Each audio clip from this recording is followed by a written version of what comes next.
There's a place in the United States where smoke rises from the ground, where streets led nowhere, and the earth itself seems alive, burning from beneath.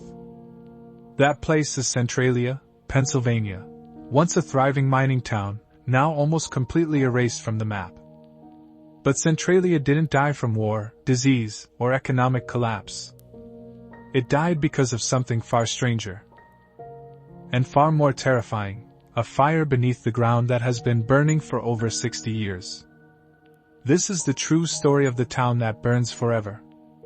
Centralia was founded in 1866, deep in Pennsylvania's coal region. Coal was everything here. It powered homes, fueled trains, and put food on every family's table. By the 1950s, Centralia had nearly 1,400 residents, a busy main street, schools, and churches. People said it was the kind of small town where everyone knew each other. But beneath the town's surface lay its future destruction, an abandoned network of coal mines, stretching for miles underground. Those mines were the foundation of Centralia's wealth, and the seed of its doom. It started in May 1962. Local officials were cleaning up the town landfill, a pit that had been dug into an old mine shaft just outside town. To reduce waste, they decided to set it on fire, a common method at the time. But this fire didn't die out. It slipped through cracks in the ground, down into the coal seams below, and began feeding on the very fuel Centralia was built upon. Within days, miners began to notice strange smells underground, the scent of burning coal and smoke creeping through tunnels. The fire was spreading, fast. At first, people didn't panic. Coal fires happened sometimes. Officials tried to dig trenches, flood the area, even seal the mines with clay, but every attempt failed.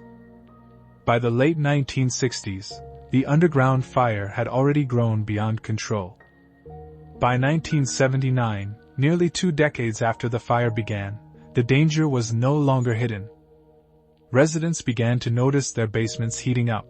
The ground itself was warm to the touch. Thermal readings showed temperatures above 150 degrees Fahrenheit, 65 degrees Celsius in some spots. Toxic gases like carbon monoxide began leaking into homes. Then, on February 14, 1981, the fire revealed its true horror.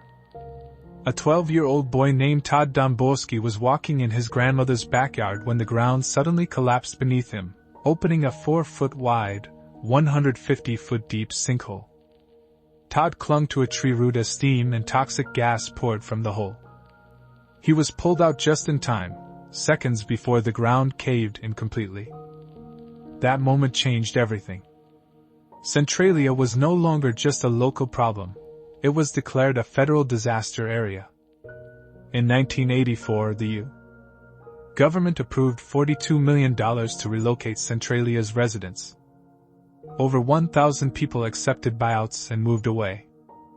But not everyone left. A small group of residents, many elderly, refused to abandon their homes. They believed the fire was exaggerated, or that it wouldn't reach their property. Years turned into decades. By the early 1990s, the government condemned all buildings and revoked the town's zip code. Centralia literally ceased to exist on paper. The few who stayed became known as the holdouts. They fought a long legal battle to keep their homes, and in 2013, Pennsylvania finally allowed the last handful of them to stay for the rest of their lives. As of today, only a few houses remain standing, surrounded by miles of cracked, smoking earth. Scientists estimate that the Centralia mine fire covers over 400 acres, and could continue burning for another 250 years. Deep below the town, coal veins continue to smolder, oxygen seeping in through cracks and tunnels, feeding a fire that refuses to die. On cold days, you can still see smoke rising from the ground, and feel heat radiating through the soil. Some sections of highway had to be permanently closed because the asphalt buckled from the heat. Visitors describe the landscape as otherworldly, silent, empty, and ghostly. Graffiti now covers the abandoned graffiti highway. a crumbling road that leads into what's left of the town. And though officials discourage tourism, people still come, drawn by curiosity, fear, and the eerie beauty of a place lost to fire. Over time, Centralia has become more than a tragedy, it's become a legend. Stories spread of ghostly figures seen walking in the smoke. Some claim to hear voices rising from cracks in the ground, whispers carried by the hot air. Others believe the town is cursed, paying the price for the cold that once gave it life. The horror film Silent Hill was partly inspired by Centralia, its streets shrouded in fog, its silence broken only by the hiss of burning earth. But the truth is even more haunting. Centralia's ghosts are real. They're the memories of the people who lost their homes, their history, and their sense of safety beneath their own feet. Today, Centralia is almost gone. The streets are cracked and overgrown.